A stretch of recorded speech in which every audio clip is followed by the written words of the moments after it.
Okay, in the previous video we set up the MAPE for the different models, and we found out that the power model gives the smallest MAPE and therefore the best fit.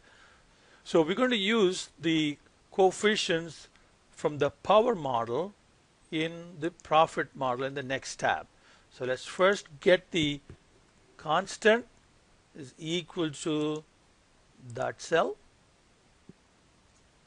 and if we copy that down, then we have the A and B. Now the cost to produce a golf club is given in the problem, so that's an input value 250.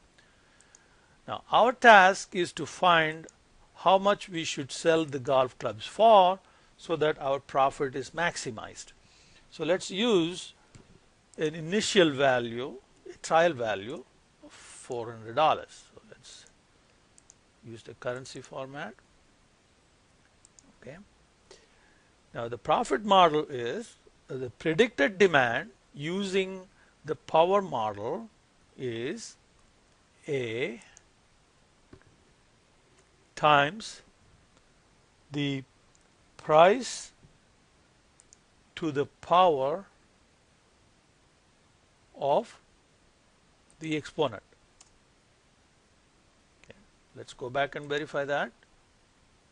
See, power model is A and then price to the power of the exponent. Okay, A price to the power of exponent. So that's our estimated demand for that price. So the total revenue is the demand times the price. Here we are assuming that we will be able to meet the demand. So that's our total revenue. Now total cost is the predicted demand times the unit cost. So the profit is revenue minus cost will give you the profit. So these are dollar values. So let's change the format to currency, and I'll get rid of the decimal places. Now that's our output cell, profit. So let's go ahead and name that cell because we're going to be using it. Now we want to set up a data table for different unit prices and see which price point gives us the maximum profit. So we want to develop a one-dimensional table for profit, and we want to set up all possible unit prices. So we will start, I'll use what's given in your textbook, starting from $260. Again, currency, and then $270.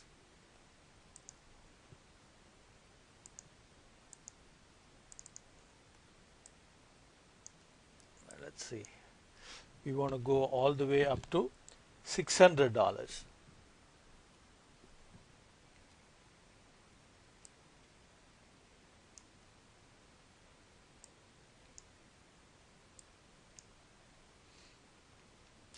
So now we can set up